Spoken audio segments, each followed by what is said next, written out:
Well, good evening, everyone. My name is Hugh Liddle, and I am the head sales wizard at Red Cap Sales Coaching, where you can learn to make selling easy, fun, and profitable. Thank you so much for being on the webinar tonight. There are hundreds, maybe even thousands of things that you could be doing with your time tonight, aside from being here. And you've made a choice to be here tonight to learn more about selling. And I appreciate that very much. It shows me that you're serious about your business and that you really want to learn, that you really want to grow, that you really want to make your business everything that it can be. And I appreciate that dedication and the time that you're willing to spend to do that. We're going to have a lot of fun tonight. And an old sales manager of mine told me one time that, Hugh, if you ain't having fun, you ain't doing it right. And so we're going to try to have some fun, and we're going to try to learn some things tonight. I wish that I had a year to talk to you about selling. Unfortunately, we can only spend about 90 minutes this evening. And so we're just going to touch the snowflake on the tip of the iceberg tonight. So let me fill you in on what I'd like to do this evening so that we're on the same page and so that you know where we're going. First of all, we're going to talk about the mindset for success in selling, and we're going to talk a little bit about your prospect's mindset as well. We're going to talk about sales conversations and give you some specific strategies for a couple of steps in the sales conversation that you really need to know about if you're going to be successful in selling your services. And we're going to talk some about client retention. After you've made that prospective client a client, how do you hang on to them long term? How do you continue the relationship? And after we talk about all of those things, we're going to, I'm going to spend just a couple of minutes talking with you about the Elite Sales Academy, which is a brand new online sales training program that's going to be available this month. And we're going to tell you what that's about, show you an excerpt from it, and let you know how you can get in on it early for a really much smaller investment than everybody else is going to get. And so I want to urge you to stick with us to the end of the workshop tonight. You know, there are so many people who sign up for workshops or webinars and then they don't show up. Or they come on the webinar for a little while, but then they leave early. And if you leave early, what you're going to miss at the very end of this workshop are the three most important things, in my opinion, that you need to know about how to achieve success in selling. So let's get started because we've got a lot of ground to cover. Now, I know that there are a lot of you out there on the webinar tonight who have been in business for a long time. You've already achieved success in your business and you're selling your services successfully already. So why would you want to be on a webinar that talks about sales if you're already pretty good at it? And if you already are getting some clients and you're already making some money and having some success. Andre Segovia was, in his lifetime, the most talented, most accomplished classical guitar player in the world. There never has been anybody better than him. Nobody was better than him during his lifetime, and I don't believe anybody ever will be better than Andre Segovia was. When Segovia was 80 years old, he was still practicing 3 hours a day, and somebody asked him, Andres, why do you practice so much? Everybody else in the world is trying hard to be half as good as you are. Why are you spending so much time practicing? And Segovia said something very profound. He said, you know, I think I'm beginning to notice a little improvement. And when Segovia died at age 93, he was still booked at Carnegie Hall in New York. He was still that good at that age. Now, I think that the moral of that story is pretty obvious, and that is that no matter how old we get, or how good we get at what we do, we still have room to learn and grow every day. Now, I've been selling for over 40 years. And tonight, I'm going to try to give you the very best of what I've learned over that 40-year period of time. I'm going to try to pack this webinar with just as much value as I possibly can. One of the ways that I gain that value is that I'm a voracious reader of everything sales. And I watch DVDs, and I go to webinars, and I go to workshops. And last year, I even worked with another sales coach, and she coached me, and I learned some great things from her. That's the way that you stay up to date. It's the way that you stay cutting edge. It's the way that you keep on learning, and it's the way that you get good and stay good at selling or any other endeavor that you want to be great at. So the very first thing that I want to talk with you about concerning selling is how you see yourself. The way that we see ourselves when we think about ourselves as salespeople, when we think about ourselves selling our products or services, that mindset, that way that we look at ourselves, that self-image is all important. Now, the little girl in this picture sees a pretty clear reflection of who she is. What you see is what you get. It's really real. Sometimes, though, people look in the mirror and what they see looking back at them isn't what's real at all. And they look at themselves in the mirror, and I've been told as an example that people who have eating disorders very often look at themselves in the mirror and they see a grossly overweight person who just really needs to lose all kinds of weight. And we look at them from our perspective and we think, oh my goodness, they're just skin and bones. If they don't get a sandwich in the next 15 minutes, they're going to die. And so there is a difference often in the way that we look at ourselves and the way that other people look at us. And because sometimes our self-image isn't what it needs to be, we operate with fear in our lives as we sell that other people are going to see us in a much different way than they actually do.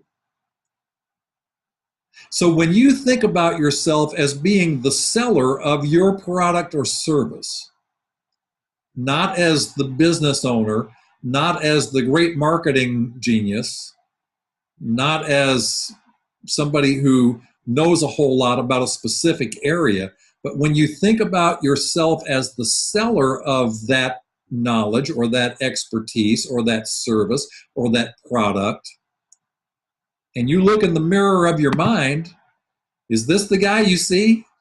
The stereotypical used car salesman that is pushy and aggressive and obnoxious, and he argues with you and he tries to get you to do things you don't want to do and spend money that you don't want to spend. He's the guy that nobody wants to go see. We cringe when it's time to go buy a car because we don't want to deal with this guy.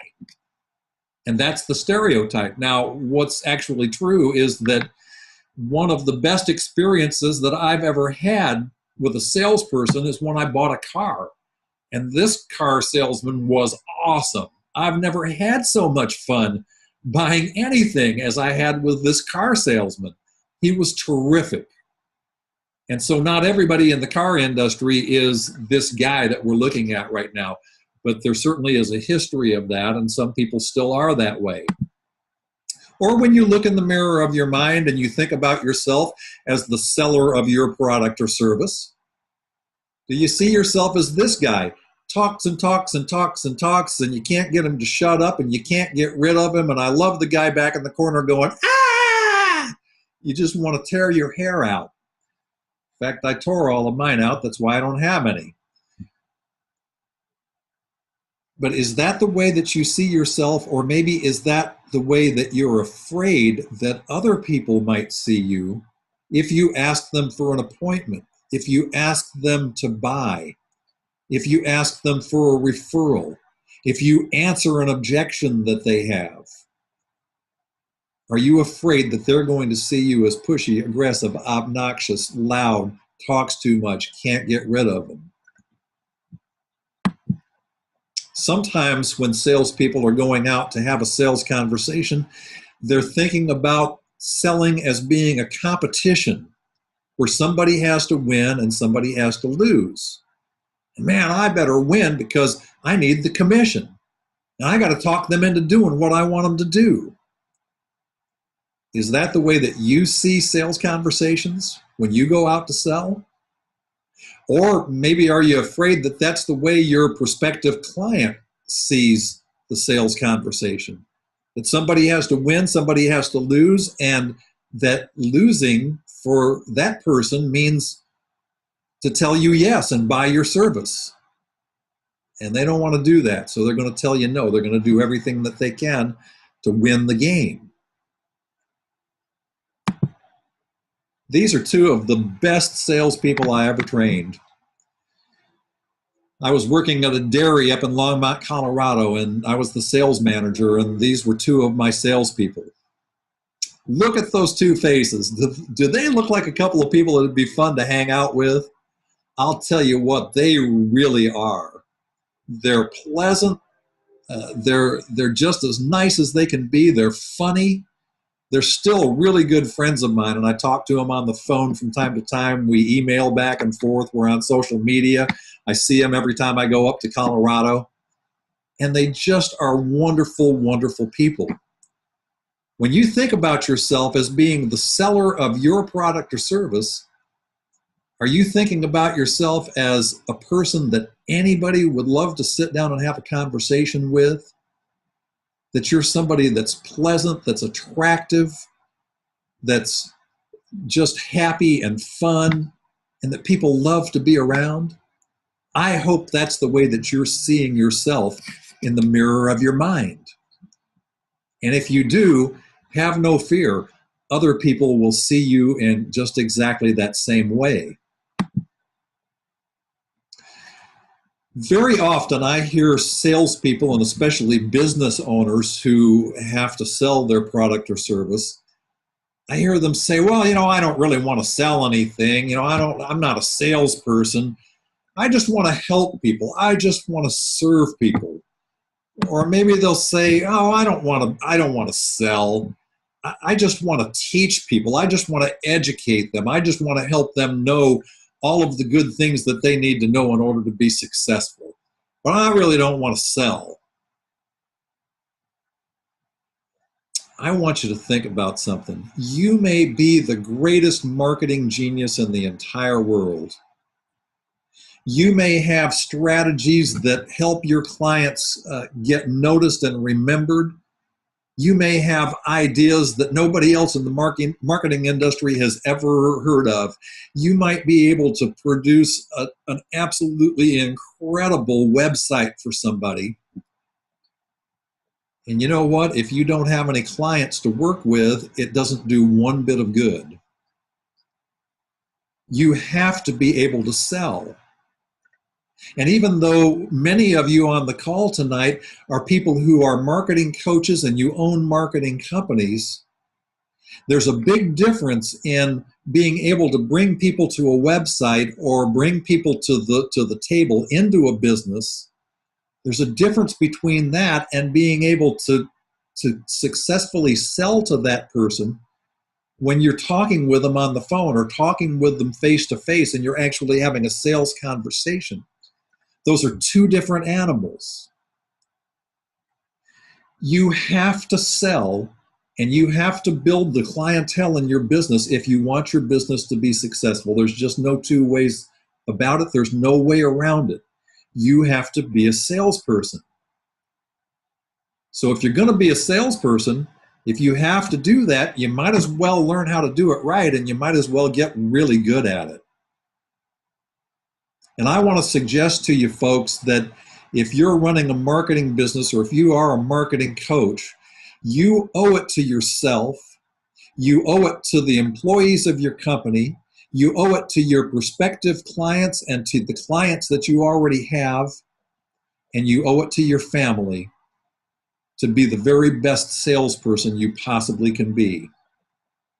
And stop making excuses for why you can't sell or why you're not a salesperson, and get good at it so that you can build a great business, so that you can have a great income, so that you can support all of those people in your life that need your support so much.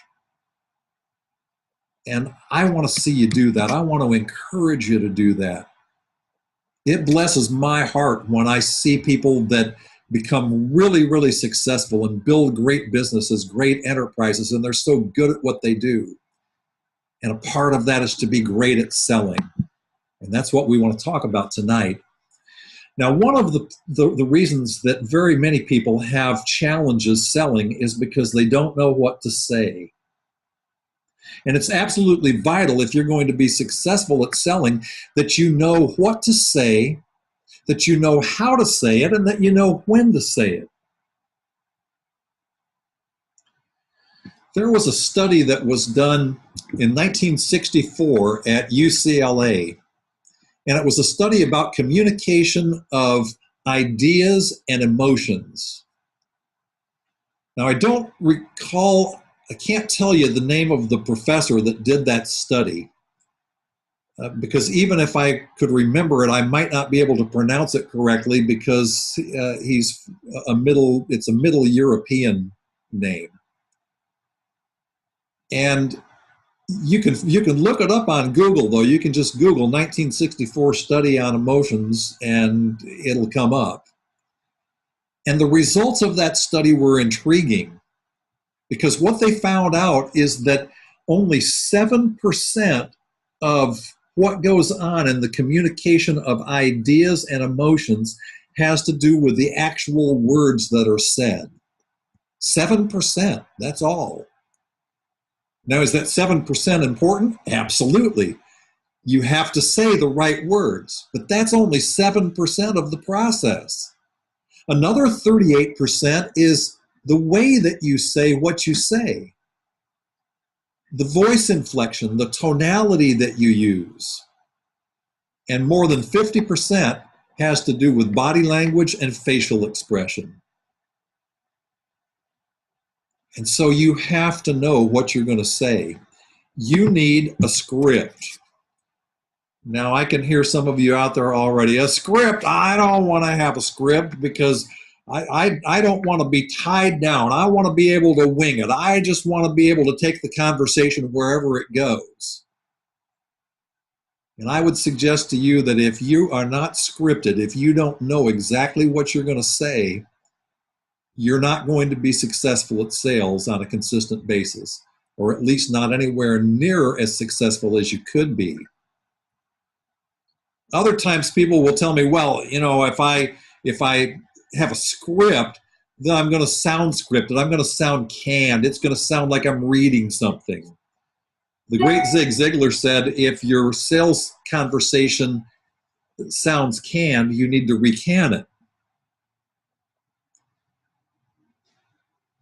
You need to take the script, the words that you're going to say, and you need to memorize that script, and you need to rehearse it, and you need to role play it, and you need to practice it over and over and over again until it's a part of you and you've put your personality into it. And when you get your script to the point where it's like you're sitting out on the front porch with a good friend, you got your feet up on the rail and you're sipping a little lemonade or iced tea and you're just having a great conversation about something cool. When you get it to that point, it is absolutely positively magic. Stop and think about an actor or an actress on Broadway. And if they're in a successful show, it could run anywhere from 3 to 5 years easily on Broadway. And they go out every single night and they say exactly the same words. And they've rehearsed and they've practiced and they've put emotion into those words that they're saying.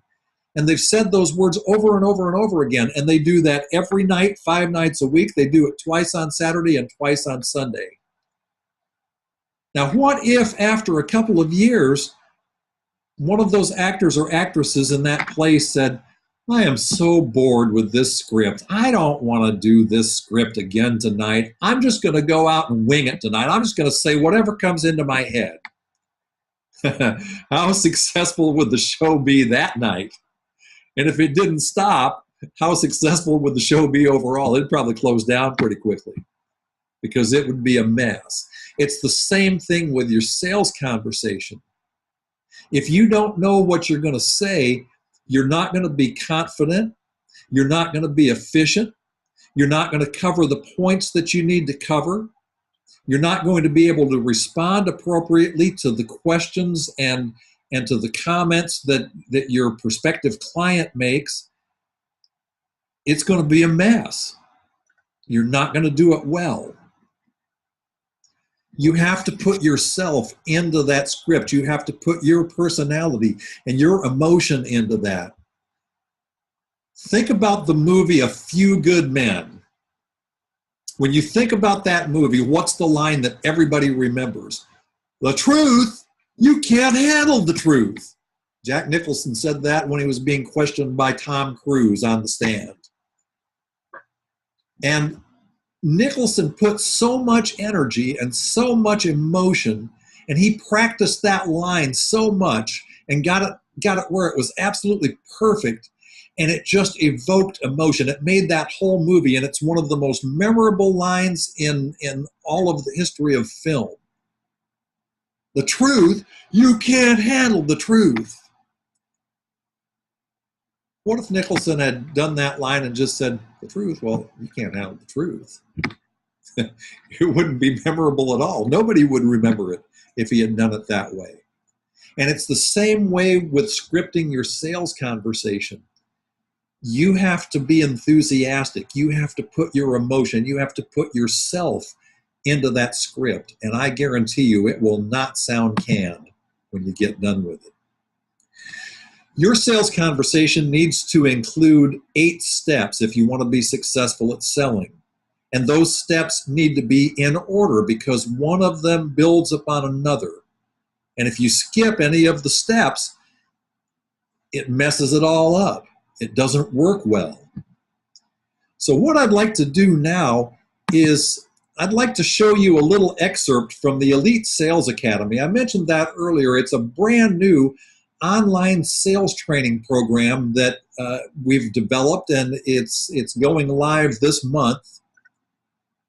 And what I want to show you is just a very short excerpt from the Elite Sales Academy, and it's just the highlights of the 8 steps, just an overview of the 8 steps in the sales conversation.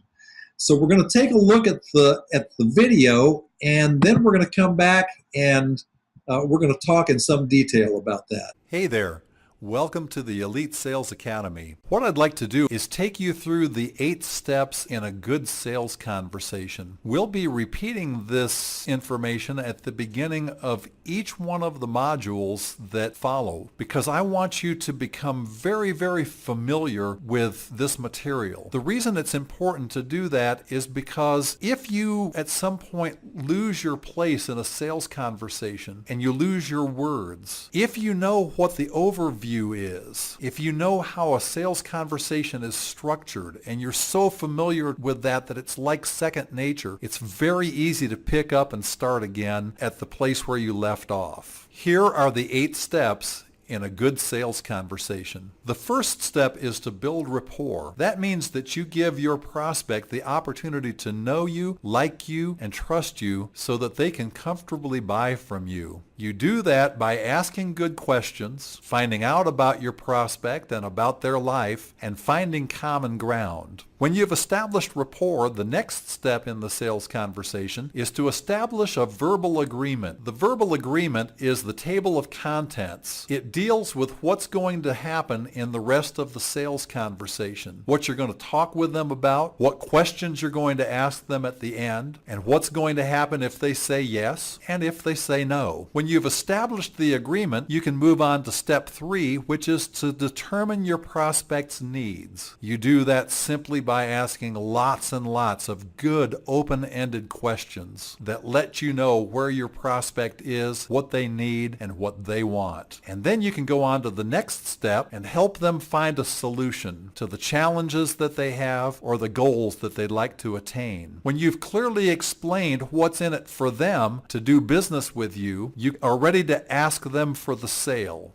Asking for the sale is the step in the process that most salespeople have a lot of trouble with, and they think it's the hardest step in the process. If you've done the first 4 steps properly, asking for the sale is the easiest part of the sales conversation. It's just like falling off a log. Sometimes your prospect will see an obstacle in the pathway to having what they really want to have. And so your job is to answer that objection. And so the next step is to answer that objection and try to help them find a way past that obstacle so that they can have what they want and what they need. The last 2 steps in the sales process are related, and that's follow-up and customer service. It's doing what you promised you would do and being there for your prospect if any challenges arise to help them solve any problems that might come up, or giving them information that they might need in the future. And step 8 is to continue to build relationship and rapport with your prospect or your new client long after the sales conversation is finished.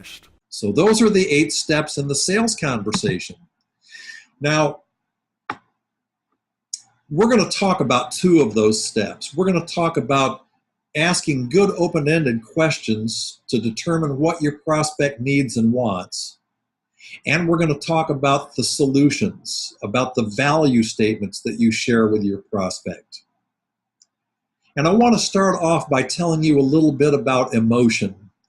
It's so common when salespeople talk to people about their product or their service. Maybe you're talking to somebody about your marketing program, or you're asking them questions about their marketing program, and it's all about facts and figures. You know, how many people are going to your website?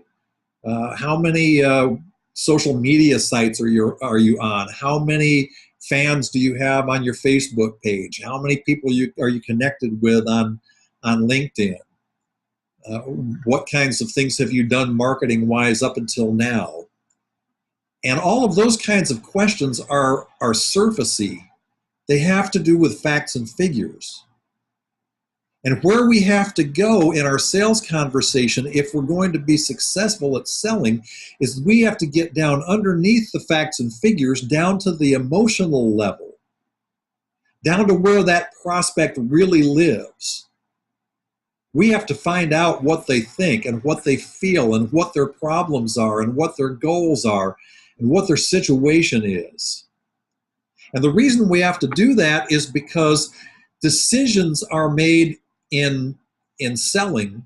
The buying decision is made based on emotion. It's not based on logic. It's not done with the head. It's done with the heart. And I'll give you a couple of examples of that. When you go out to buy a new car, there are all kinds of things that you can tell yourself, ways that you can justify purchasing a new car.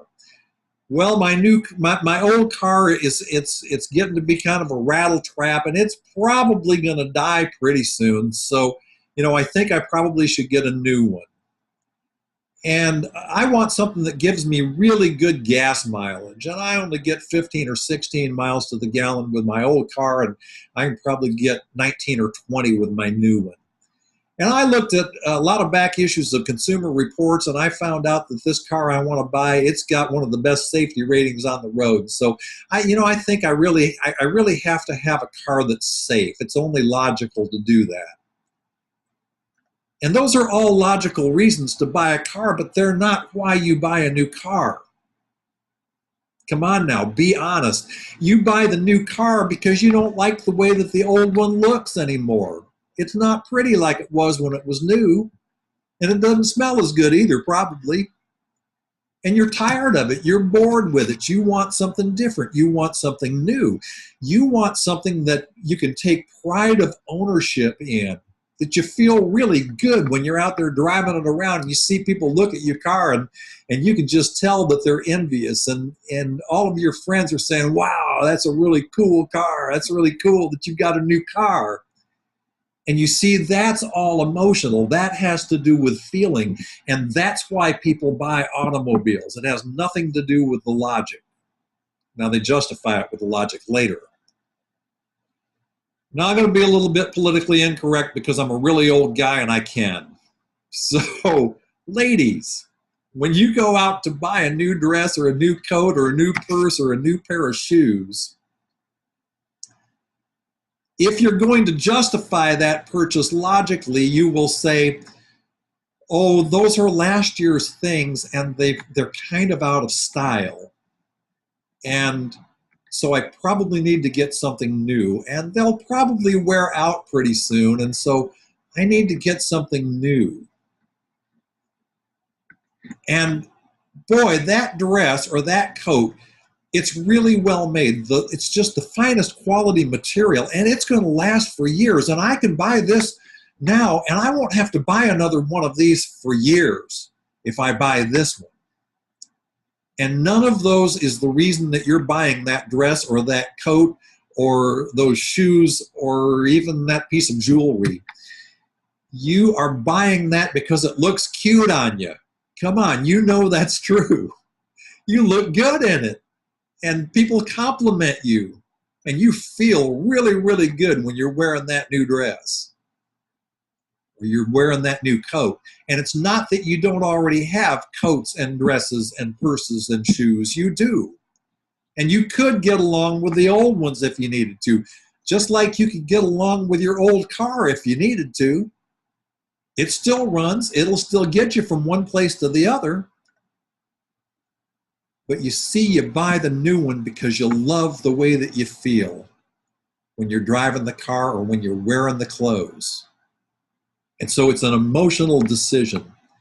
And even in marketing, folks, even as you're talking to people about your marketing services, the people that are buying from you are not buying marketing services because it's just logical to have a marketing coach or a good marketing company to help you do your marketing, because it's a good thing to have good marketing expertise.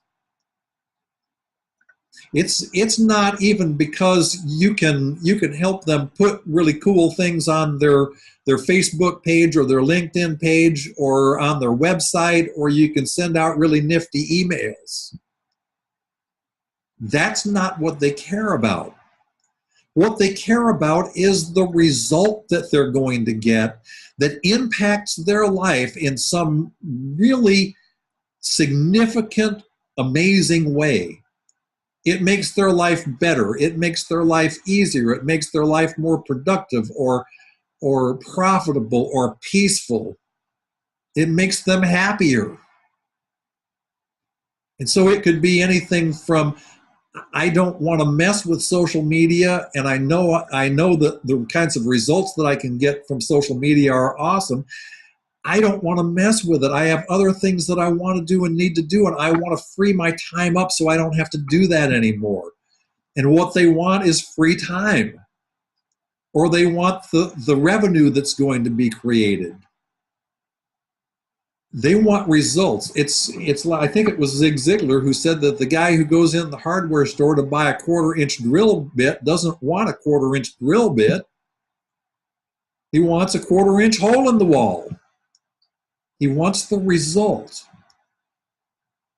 And so you have to find out what your prospect really wants, what they really need on an emotional basis. What is it that they believe is going to make their life so much better that they just can't live without it? They can't make it without doing business with you. They can't have what they want and need so much. I heard it illustrated this way. In fact, I was listening to a webinar that Bill Barron did, and I think Bill may be the one that came up with this, and I appropriated it because I thought it was so great. It's like your prospective client is on an island, and it's not a very nice island. there's another piece of land that blocks the sea breeze. So it's hot and it's humid and it's sweaty and it's uncomfortable. There's not very much vegetation, so the sun just beats down on it. And there's a lot of bugs on this island, and sometimes alligators climb up on the shore and try to bite your leg off. It's a dreadful place. It's horrible.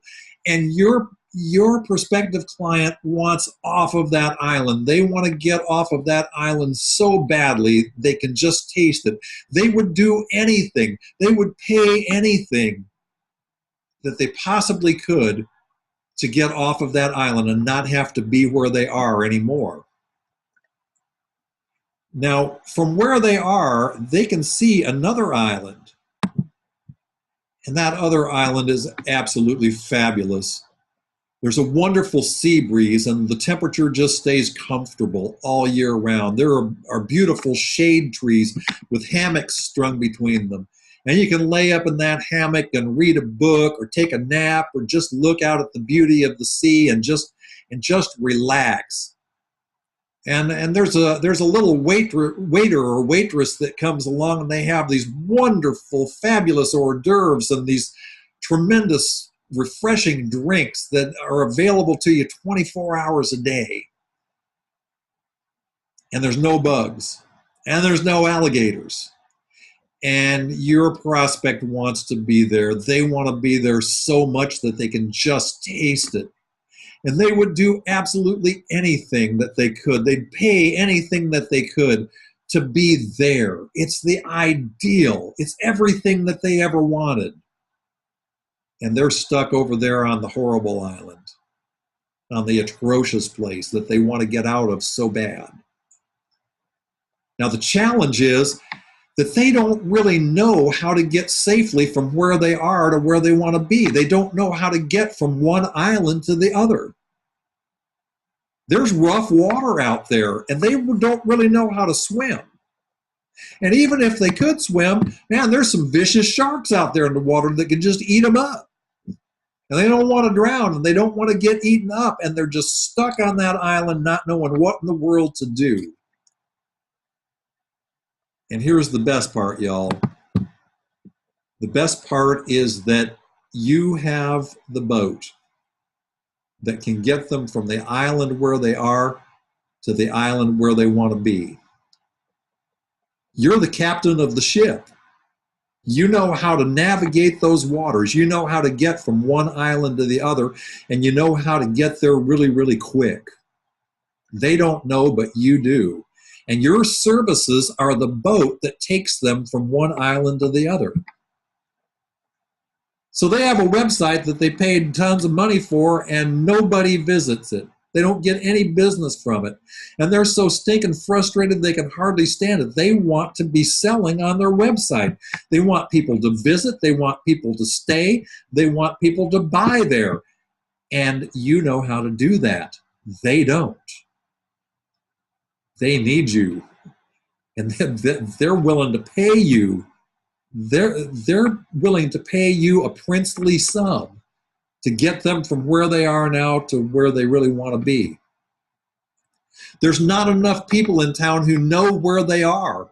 Nobody's coming in. The cash register isn't ringing, and they don't know what in the world to do about it. They've tried their hand at doing some advertising. They've written some ad copy. They've sent out some emails. Doesn't do any good. Nobody's coming in. And they hate it. They're scared to death. They're laying awake at night wondering how in the world they're going to keep their business open. And they don't know how to get out to that place where the cash register is ringing and they've got a steady flow of people coming in and everybody in town knows where they are and what they do and is talking about them. And you know how to get them there. You have the service that can provide that for them. And they're willing to pay you a princely sum in order to get them from one island to the other. But you have to get down to where they live. You have to find out what it is that's really bugging them, what it is that they really want, what are their deepest desires, what are their deepest fears. And the only way to do that is to ask lots and lots of questions. To ask high-yielding questions.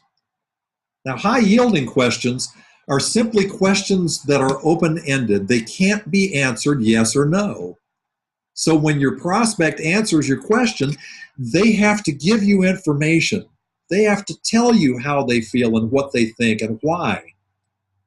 Now, this is Journalism 101. Who, what, where, when, why, and how. That's just exactly what you need to be asking. Those are the kinds of questions that you need to ask. You can take any closed-ended question that can be answered yes or no, and you can put who, what, where, when, why, or how on the front of it, and you can make it into an open-ended question. And so instead of asking, would you like it if you were really visible and everybody in town knew who you were and where you were? And the answer to that question is yes or no. Kind of seems like a no-brainer yes, but still it's a yes or no. And they don't really have to give you any information beyond yes or no. Yeah, I'd like that. Well, what does that tell you? It doesn't give you any information at all about the emotion. It doesn't tell you at all how they feel. But if you ask that question and you say, what would it be like if everyone in town knew where you were and what you did, and they were all coming in to see you and making the cash register ring? What would that be like? And all of a sudden you have them dreaming. You have them seeing what can be over there on that other island. And then you can just tell them about the boat that you have that will get them from one place to the other, and you've got a brand new client. Now, the next step in the process, after you've determined what your prospect wants and needs, is to help them find a solution. Help them figure out the way to get from where they are to where they want to be. You see, every prospective client that you talk to more than likely has some kind of a missing puzzle piece in their marketing. There's something that they're not doing that they could be doing that would make them much more profitable, that would make their life a whole lot better and a whole lot easier. Now, sometimes they know exactly what that is. They know that they have to have a presence on Facebook, or they know that they have to have a website that draws people and keeps people. And sometimes they just know that they're not happy with the results that they're getting, and they don't even know what's missing. And so by asking the questions that you ask, very often you direct their attention to that missing puzzle piece, and it becomes crystal clear for them. Yes, that's something that I'm missing. That's something that I need. That's something that I want. That's something that I've got to have if my business is going to be successful. And so then if your product or your service is the solution to that missing puzzle piece, if you've got the missing puzzle piece and you can plug it in for them, then all you have to do is clearly communicate to them how your service provides that missing puzzle piece, and you have a new client.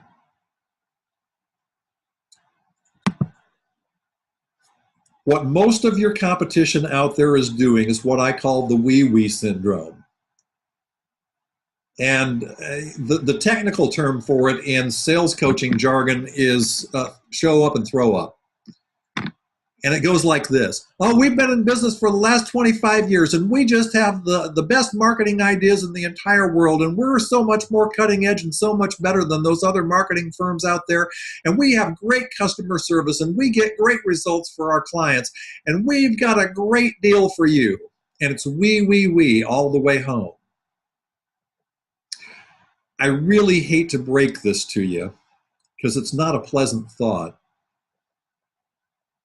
Your prospective clients don't give a rip about how long you've been in business. They don't care how much education you have. They don't care how much expertise you have in marketing. They don't care what kinds of results you've gotten for your other clients. They don't care what your customer service is like, and they sure don't care what kind of deal you have for them unless you answer one vital question for them and tie all of those things together by answering this question. And the question that every one of your prospects is asking themselves, it's the only question that they really have in their minds, and that is, what's in it for me? How am I going to benefit? How is my life going to be better, richer, fuller, more productive, more profitable, easier, more peaceful, more happy? What's in it for me if I decide to do business with this person that I'm talking with? And if you don't answer that question, if you don't tell people exactly what's in it for them, if you don't give them value statements that give them that information, they will not buy from you.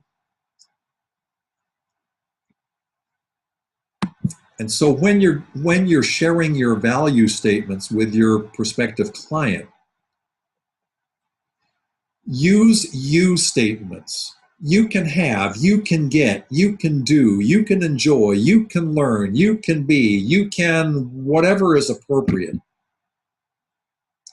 And because I'm talking to marketing people right now, I'm going to tell you folks that I believe that these are things that you need to be teaching your clients.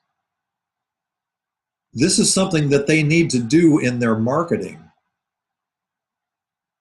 When you say you can and tell them what they can have or get or do and so on, you're answering the question, what's in it for me? It's very difficult for people to make the transition from saying we and us and I and me and my and our, and to start to say you and your when they're sharing value statements. And that's because we become habituated in the way that we talk to people, in the things that we share. So you go to a networking meeting and somebody walks up to you and says, what do you do? And most people will answer that question by saying, well, we provide this or that service, and we do this and we do that, and we help people do whatever, and that's what we do. And that question is better answered by saying something like, there are so many businesses out there that need for more people to come to their website. They need for more people to come in their store, and they need for their cash register to ring. They need to make more money. They need to be more visible out there so that they can grow their business. And there are strategies, there are ideas, there are ways that people can achieve that businesses can have just exactly that. And that's why working with a marketing coach is so important. Well, I didn't say we, I, us, our, da-da-da-da-da, and just show up and throw up about how cool I am or how cool my company is or my service. I just told them what they can have. If they decide to be a client, if they decide to have a marketing coach, they can have that. And if that's what I do and that's what I provide, I've just told them what's in it for me if I work with this person. So think about all of the advertising and all of the marketing and all of the sales conversations that come at you every single day. We're inundated with it 24 hours a day. There's stuff going on. And so go on a LinkedIn page. Just pick anybody's LinkedIn page and read the summary on the LinkedIn page. And that summary almost always says, well, I have this much education and I have this much experience and I do this and I help people do that and I think this and I believe this and my goal is to whatever. And it's all about the person who owns the LinkedIn page. It's not about you can have and you can get and you can enjoy. And if you have this challenge, you can solve it. Let's chat, and here's my telephone number, so that people read that and say, oh, wow, I need to make a call, or I need to go online. I need to get in touch with that person. I need to talk to them. It sounds like they've got some solutions for some of the challenges that I have. If you dare listen to radio and TV advertising, I always try to just fast forward through all of that stuff, but occasionally I'll just listen in to see what companies are doing in their advertising. And it's almost always about we and us and our and my and me and all of those kinds of things. It's very rarely about what the customer can have if they do business. Same way with email marketing, same way with print marketing, same way with billboards. And so we're habituated to that way of selling and that way of marketing.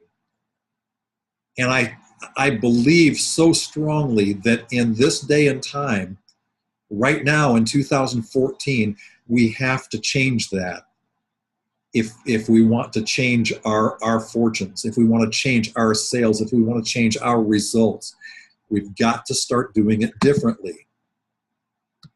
When you're offering your value statements, your solutions to the challenges that you've uncovered, if you want to be successful consistently at selling, you must sell back only to the needs that you've uncovered with those high-yielding questions.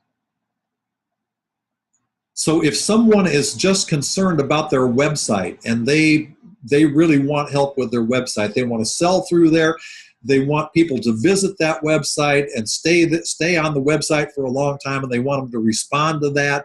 If that's what their concern is and they're emotionally invested in that and they really want that badly, don't talk to them about SEO and email marketing and videos and all of the other things that you can supply as part of your service. Talk to them about how they can make that website really pop, how they can get people to stay there longer, the fact that they can have people buying through their website on a regular basis, or calling them on the telephone, or coming into their store because they've visited the website, and that they can track their results so that they know just exactly who's coming in and where they're coming from and how they heard about them and how they got to the website. You see, talk to them about the things that they're interested in. Talk to them about the things that they want. As business owners and as salespeople, very often we get hung up on the I want to educate people. And we think, I have a chance to talk to this person now, and I'm going to tell them about every single thing that they possibly could get if they work with me. So even though they didn't say that social media was important to them or that they cared about it at all, I'm going to tell them all about social media and how they can use social media to make their business more visible and how I'm so great at doing that for them.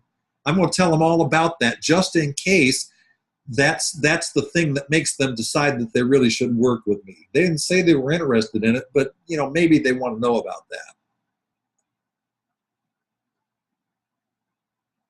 I want to just reiterate that you need to sell back only to the needs that you've uncovered. When you're asking the questions and you get to an issue that they have that they're emotionally invested in, they're frustrated, they're upset, they're angry, they have such desire, they want it to change so badly, it has to be different, they've got to do something.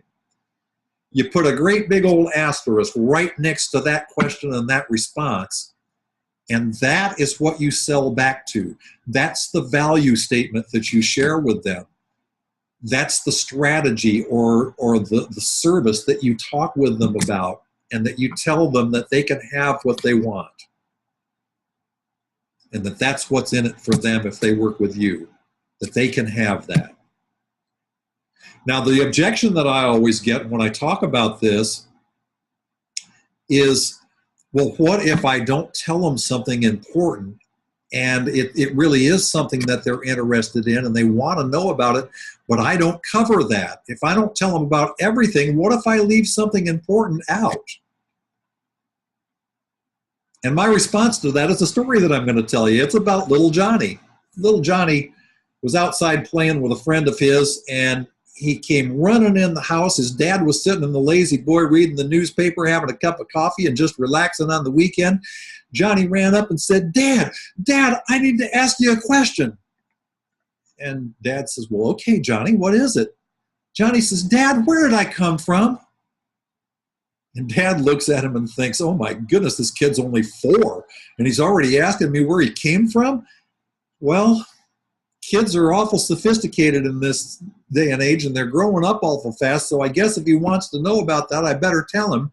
And Johnny's dad spends the next hour and 15 minutes explaining the birds and the bees to little Johnny. Tells him where everything is and how it works and what it's for and everything. And he gets all finished and he says, now, Johnny, do you understand what Dad just told you? Johnny says, yeah, Dad, I think so. And Dad says, well, Johnny, I'm curious. Why did you ask me where you came from? What made you ask me that question? Johnny said, well, I was outside playing with Tommy, and he said he was from Chicago, and I just wondered where I was from. You see, sometimes we tell people way more than they ever wanted to know or needed to know. And so when your prospective client asks you a question about something that you haven't covered, something that they did, it wasn't a hot button for them, they didn't display any interest in it, but now they've asked you about it. What you need to do as soon as that question is asked is what Johnny's dad should have done at the beginning of the conversation, before he told little Johnny about the birds and the bees. He should have asked the question that he asked at the end. Johnny, why did you ask me that question? What is it that you want to know? Or what's the most important thing to you about that?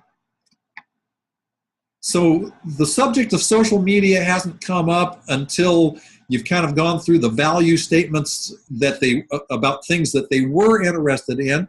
And they say, well, what about social media? Well, instead of launching into this long dissertation about social media and how it works and what needs to be done and how you can help people set up their social media and do all kinds of great things, ask a question. That's a really interesting question. Tell me this. Exactly what do you want to know about social media? That's a big subject. Or what's the most important thing to you about social media? And they say, well, it's not really important. I don't think I'll ever use it. I was just curious if you thought that it might be important for my business.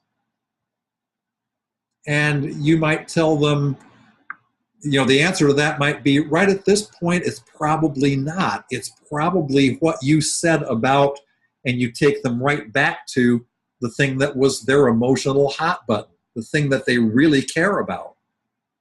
Or if there are ways that you can help them with social media, and it would be a good thing for them to do, you could say, social media might well give you some of the things that you're looking for. It might give you even more visibility and a way to bring more people to your website so that they ultimately buy more of your product or service.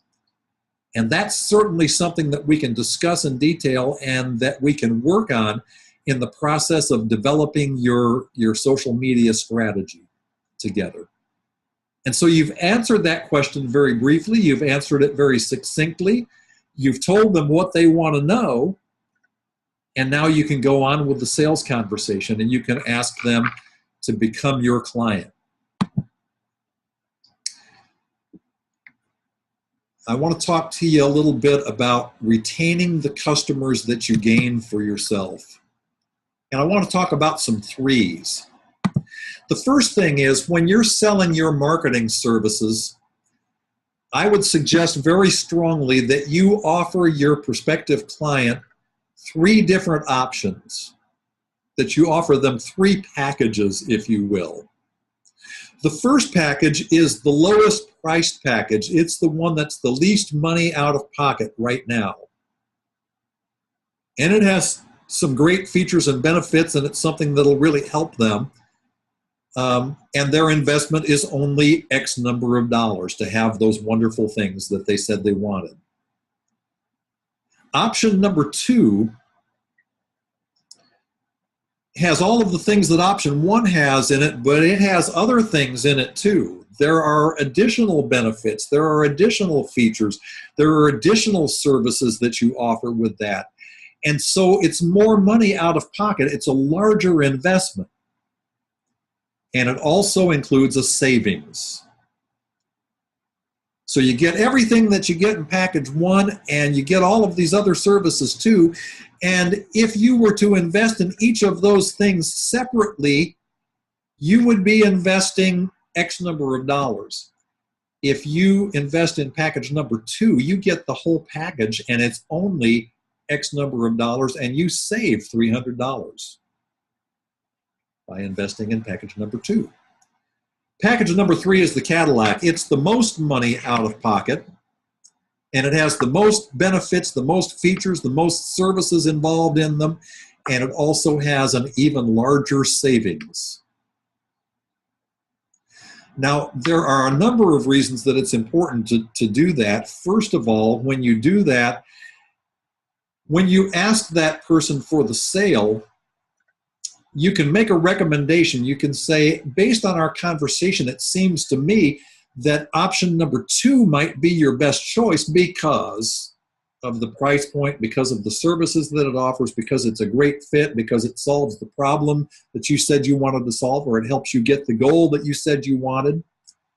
And so if I were you, that would probably be my choice. Having said that, I realize that it's not my business, it's not my marketing system, and it's not my budget. It's yours. So which one of those options do you think is the best fit for you? And you haven't asked them a question that they can answer yes or no. They can't tell you, yes, I want to do business, or no, I don't want to do business, because the question is, which one of the options is the one that's the best fit? And your prospective client will pick the package that they like best based on their needs, based on their perception of value, and based on what they believe they can afford to invest. So they take possession of it. It becomes theirs. It's their choice. It's not that you talked them into it. You just showed them three options and asked them which one was the best fit. And so when a competitor comes up and says, "Oh, you're working with them," well, they probably sold you a whole bunch of stuff that you didn't need, and their response is going to be, "No, they showed me some options, and I chose the one that I wanted." It becomes theirs, folks. It's theirs, and most of the time they'll die before they'll give up what's theirs, the choice they made, the decision that they made. And so that's the beginning of customer retention, is to put them into a service or a product that they feel is the best fit for them, the one that they chose out of the options that they had available to them. Now, the next three is customer service, and wow, customer service. Anytime that you're working with a client, when you get finished working with them, they need to feel that you have done things that make them feel important. When you've had a discussion with a client, you've had a strategy session with them, you've worked on their website, and you're showing them all of the things that you've put together for them, they need to feel that they are the most important person in the entire world. If you have a marketing company where you have employees, every one of your employees needs to be great at sales, and they need to be customer service experts. The person needs to walk out of your office and feel like they've just been with loving family who care about them so very much. And that takes us to the next three. You have to be connected with your client. Your client has to know that you care deeply about them, that they are important to you, and you have to be top of mind. Now, for the most part, those of you on the call tonight are marketing people, and you know the importance of top of mind. You know that in word association, when somebody says hamburgers, the other person says McDonald's, and ketchup, it's Heinz, and baby food, it's Gerber's. They are the top of mind brand worldwide for their product or service. Now you are probably, your company probably is not going to be top of mind worldwide like McDonald's. It may not even be top of mind nationwide or statewide or citywide if you live in a big city. But in your circle of influence, amongst the people that you come into contact with, if somebody says marketing or the internet or social media, your name needs to be the only name that pops into their head. You need to be the only one that they think about. And if that's true, if you have become top of mind with that person, they're going to refer you to other people because they're going to have conversations with people, and people are going to say, wow, you have a lot of people coming in your store. I sure wish I had that many people. Oh, who you need to talk to is, and your name or the name of your company comes right out of their mouth because of that. I want to tell you a story that illustrates that, and it's not a story of three marketers. It's a story of three realtors. Realtor number one is the realtor who sold my parents the last house that they ever bought. They were in their late 70s when they bought that home. And the realtor knew that my parents were not going to buy another house. He was selling them the last house that they were going to own. But he was a very, very smart man, very good realtor, very good salesperson, very good marketing person and customer service person. Once every 90 days, like clockwork, that realtor called and talked to my mother on the phone. Talked to my mother on the phone because my dad didn't like to talk on the phone, so he never answered it. It was always my mother. And he would say, Mrs. Liddle, this is so-and-so from such and such real estate company, and I just called. I wanted to find out if you're still enjoying that gorgeous fireplace in your family room. That's my favorite fireplace in all of Colorado. It's just wonderful. Are you really enjoying the fires on the cool evenings in that fireplace? And then he would ask him about the appliances and about the maintenance on the house. Was everything working okay? Or did they need some help, taking care of that? And then he would say something like, because he knew that they were elderly by that time, he'd say, is there anything heavy that you need help moving? Or is there anything that you need hauled off that I could take care of for you? Because I'd be glad to help out. And my mom would always tell him the same thing, and I think he really knew that he was going to hear this. Mom would always say, oh no, we're doing just fine, no problem. And he'd say, well, okay, it's so great talking with you, and they'd chat for a minute, and then he'd hang up. 90 days later, he would call back, and he'd do something really similar. Every 90 days without fail, until my mom moved into an assisted living place, and I bought her house. Now, since he knew that my parents were not going to buy another house from him, why would he, air quotes, waste his time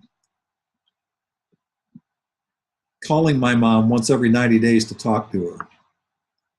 Well, the reason is because if you ever made the mistake of saying anything about buying or selling a piece of property around my mom, it was, oh, you need to talk to my realtor. He is just the best real estate guy in the whole world. And his customer service is just absolutely awesome. And our sale went off without a hitch. He is marvelous. And he calls me all the time and asks if he can help me with things. And he is just wonderful.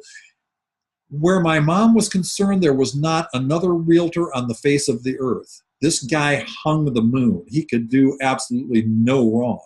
And she had a stack of his cards, and there's no telling how many people she referred to him. When we bought the house from her, she tried to get me to use her realtor. She tried really hard and was kind of upset with me because I didn't. The reason I didn't was because of realtor number two. Realtor number two is my buddy Marty. Marty and I grew up across the street from each other. We rode the bus to junior high and high school every day. We played football out in the street on the weekends. And we stayed friends after high school. And Marty went in the real estate business, and I started getting greeting cards and special occasion cards. Every year I get a calendar from Marty, and that calendar has, the schedules of all of the major Colorado teams. When Marty sold our house before we moved to Florida, he made a telephone call to smooth things out with the people down here on this end to help our home sale go easy down here. And our house was on the market for about 3 days before it sold. Did a fabulous job. We got a thank you note from Marty about 2 weeks after we moved here. And then about a week after that, a package came in the mail, and it was a beautiful coffee table book about Colorado with a note that said, "Just wanted you to remember where you came from." Gorgeous gift. And we still get cards and telephone calls and calendars from Marty all the time. I live in Florida. I've been down here for the last 3 years, and over that 3 years, I've had several of my clients who have moved to Colorado. Guess who I told them to go see when they were ready to buy a house? Go see my friend Marty. He's awesome. And I referred them to Marty. Realtor number 3 is the realtor that we bought the house from here in Florida. About a week after we moved into the house, we got a thank you note from her. Very nice thank you note. That was 3 years ago. How many times do you think we've heard from her in the last 3 years after the thank you note? If you said none, you would be right. If I wanted to refer that realtor or to refer somebody to that realtor, if I wanted to do that, which I don't, I wouldn't be able to do it because I don't remember her name. It's been 3 years. I'd have to go back and go through a bunch of old file boxes and find the real estate transaction so I could find her card if I wanted to tell anybody who she was. Follow up and follow through. Staying connected, staying top of mind with your clients and your prospective clients, even the ones who tell you no and don't buy from you. No doesn't necessarily mean never. They may come back in 6 months or a year and be one of the best clients you ever had. And they know a whole bunch of other people that they can tell you about or tell about you. And you want your prospective clients and your clients talking about you the way my mom's realtor was talked about by her. You can't buy PR like that.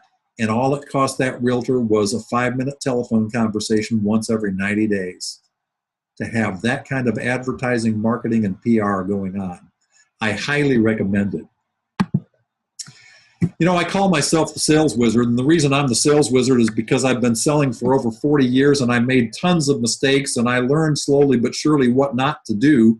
And I started doing some things right, and I got pretty good at it. And now for the last 6 years, I've been teaching other people to be really good at it. And they're shortcutting the system. And you can be a sales wizard too, and it doesn't have to take you 40 years because you can learn the things that I know. You can learn from the mistakes that I made. You don't have to make the same mistakes. You can do the things that I do now to be successful in selling. You can do those things too, and you can be successful at sales, and you can do all of it in a very short space of time. I want to talk to you about the Elite Sales Academy for just a second. I just want to tell you a couple of things that are going on. I want to show you how you can be involved in that if you want to. And now don't go away. This is the I guess the sales presentation part of the presentation tonight. Don't go away, because at the end of the webinar, I'm going to give you the 3 most important things that you need to know about being successful in selling. I'm saving the very best for last. So hang with me here. It's going to be worth your while to hear what I have to say right now, and it's really going to be worth your while to hear what I say at the end of the webinar. The Elite Sales Academy, as I mentioned to you, it is an online sales training program that's going to go live sometime this month. In the Elite Sales Academy, you can receive 24 modules of instruction that have to do with where to find your ideal clients and how to connect with them and what to say to them when you email them or call them on the telephone. You'll find out how to script yourself and what to say to those people once you have a sales conversation with them. You'll find out how to plan your time and your tasks efficiently. You'll find out how to modify your sales conversation when you're talking to people who have a different personality style from yours. In the Elite Sales Academy, you get over 8 hours of material from over 40 years of actual in-the-field sales experience.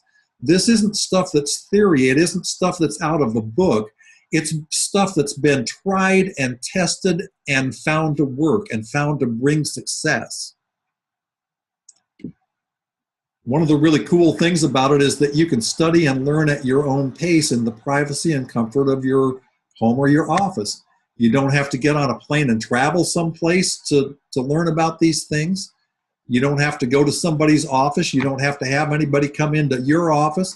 You can sit there in your pajamas or your underwear if you want to while you're studying and while you're learning. Nobody will ever be the wiser. And so you can just be at leisure and you can soak it all in. Since it's all online and it's all recorded, you can go back to those modules over and over and over again until you've put the concepts in action and until they're working for you. And if you have employees or if you have partners, you can use this material as a training program for your staff. You can teach them how to be great at sales and how to manage their time and tasks well, and how to deal with people and communicate with people and sell to people who are different personality styles. Now, when this program goes live, it's going to retail at $14.97. And that in and of itself is a bargain. To get this information one-to-one from a red cap sales coach, you'd need to invest $5,000 or $6,000. You can have this program, all 24 modules, all 8 hours of instruction for just $14.97 when it goes live. You've been on this webinar with me, though. You've stuck with me all the way through here, and you're listening and you're learning and you're interested in making your business better, and you can make your business better. And I want to help you do that. And so I'm not even going to ask you to invest $14.97. If you invest in the program now, before it goes live, the pre-sale investment is only $9.97.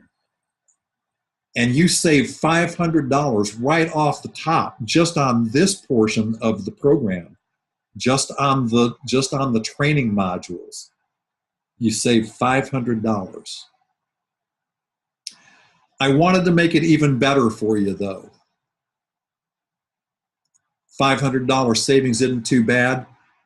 It's better.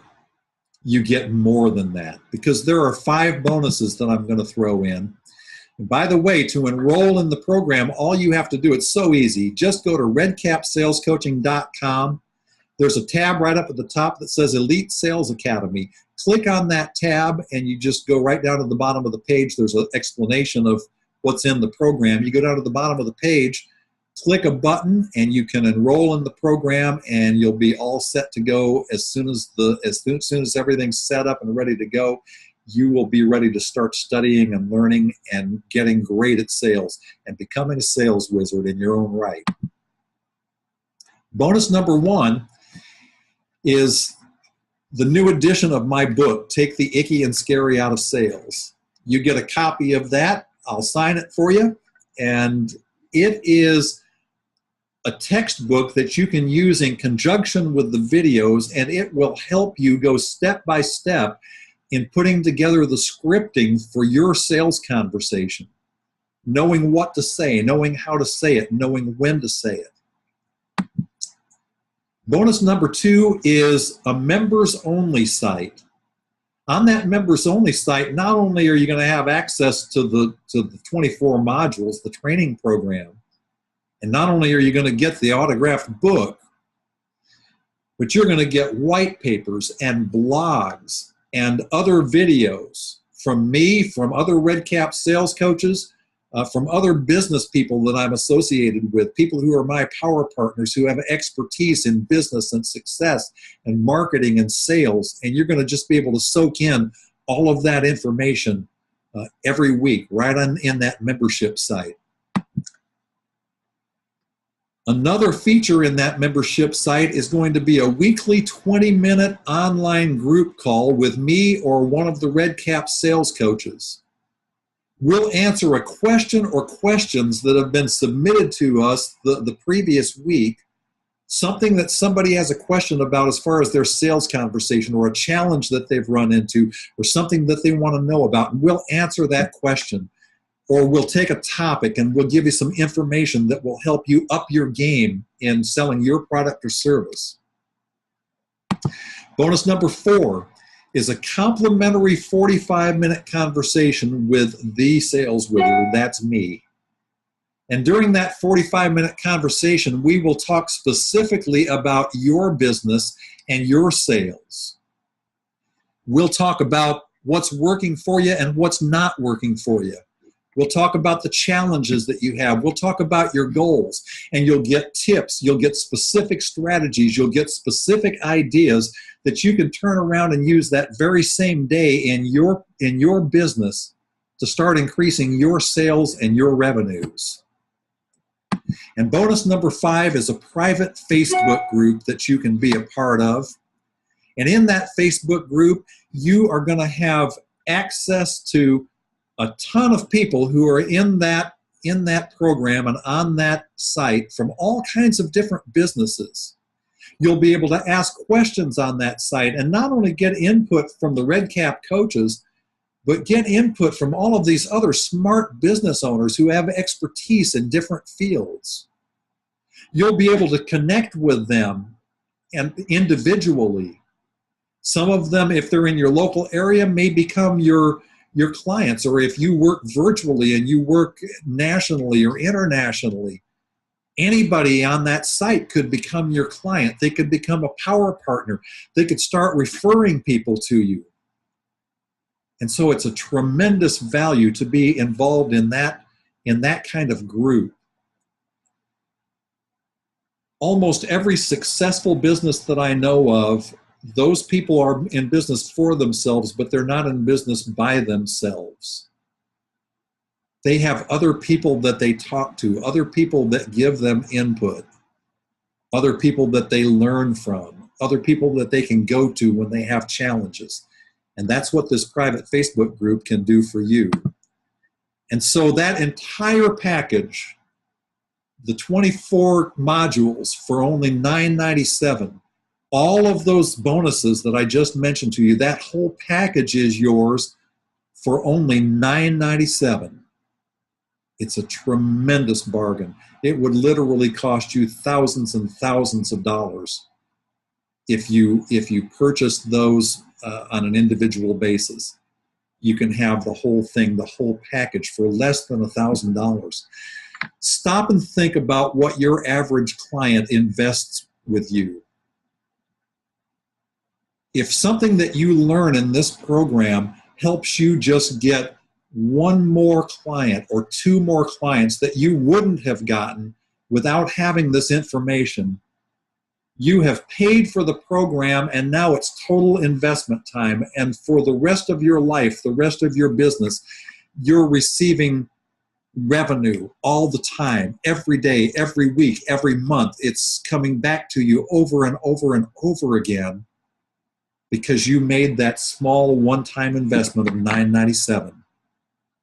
You could literally have your investment back the first week that you start studying in the program. The stuff that's on there is that good. It's that cutting edge. It works that well, folks. So to enroll, just go to redcapsalescoaching.com, click on the Elite Sales Academy tab, and enroll tonight. You will be so glad that you did. Now, I promised you that I would come back and share the 3 things that I believe are the most important things for you to know in order to be really, truly successful consistently at sales.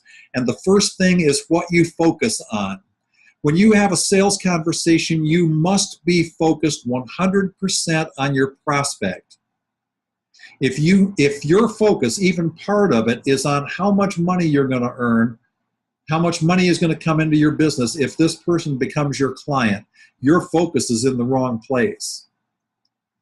If you're focusing on the fact that you have some bills that need to be paid and you've got to figure out how to get some money in and pay them, your focus is in the wrong place. If you're focused on the disagreement that you just had with your spouse before you walked out of the house this morning, your focus is in the wrong place.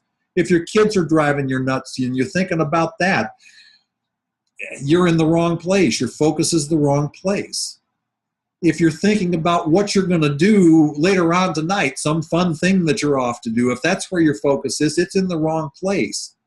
And the challenge is that there's an unseen energy that passes between you and your prospect if your focus is not on them, on helping them, on being their partner and solving their problems and getting what they want and need.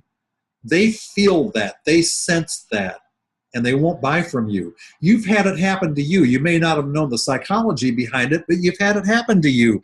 Somebody tried to sell you something, and it was something you kind of wanted, and the price was okay, and they did a pretty good job of explaining it, and you got down to the point where they asked you to buy, and you just got this little nagging feeling in the pit of your stomach, like there's something wrong here. I don't know just exactly what it is. I can't put my finger on it, but I'm just going to tell them that I want to think about it, and I'll call them. Or I got to talk to my wife about it, and I'll call them if I decide to do it. Or I'm going to get 3 or 4 more bids, and if you win, I'll call you. And you wonder what in the world. It seemed like they really wanted and needed this. They seemed like a good prospect. Why didn't they buy? More than likely, it's because your focus was in the wrong place, and they didn't sense that you cared about them deeply and wanted to help them do the things that are important to them. So you got to have your focus in the right place. The next thing is that you have to be very, very clear about what your job is when you're having a sales conversation. And your job is not to tell them all about you and your company and your service. That's not what your job is as a salesperson. It's not your job to educate them and tell them all about everything that you know about marketing. That's not your job either. It is not your job to decide whether they can afford your services or not. It's not your job to decide whether they're going to be your client or not. That's their job. That's their decision. Your job is to find out what they want and need, talk with them about how they can have what they want or need if they work with you, and ask them to become your client. And then it's them. It's theirs. They get to decide whether they want to do it. They get to decide whether they're going to invest and where they're going to find the money to invest and whether they can even afford to invest or not. That's their decision. It's not your job. It's not your job, and folks, this is key.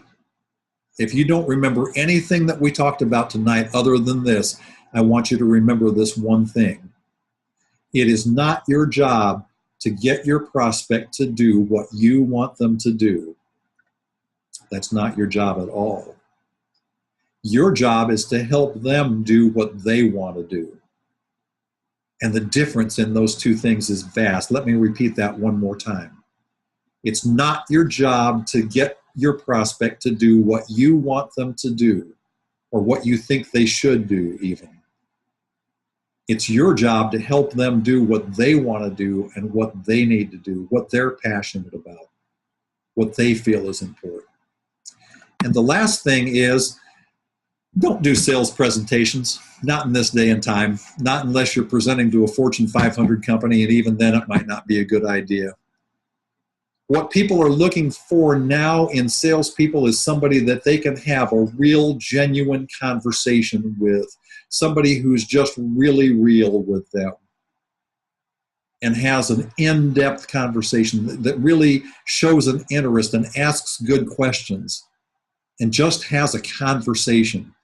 Now, that doesn't mean that you don't script yourself out. Remember the first part of this webinar, we talked about the importance of knowing what you're going to say, how you're going to say it, and when you're going to say it. You have to do that, and it has to be practiced so much that it's conversational, that it's genuine, that it's easy, that it's laid back. And people don't want you to just show up and tell them everything about you, your product or service, and your company. They don't want that anymore. They want to know what's in it for them if they do business with you. I want to encourage you one more time to go to redcapsalescoaching.com, click the Elite Sales Academy tab, and you can have all of those 5 bonuses, and you can have the online sales program that's coming out later this month for just $997. $500 right off the top of just the online sales training program. So take advantage of that. Do it now. Don't procrastinate. You will be really glad you did. I want to tell you how much I appreciate you being with me. I've had a good time tonight. I hope you have too. I hope that you've gotten some things from this webinar that have brought you value and things that you'll take into your business tomorrow and next week and make a part of the way that you sell so that you can have an increase in sales, you can have an increase in your income. So go out, make it fun, make it profitable, and good selling. And good night to you.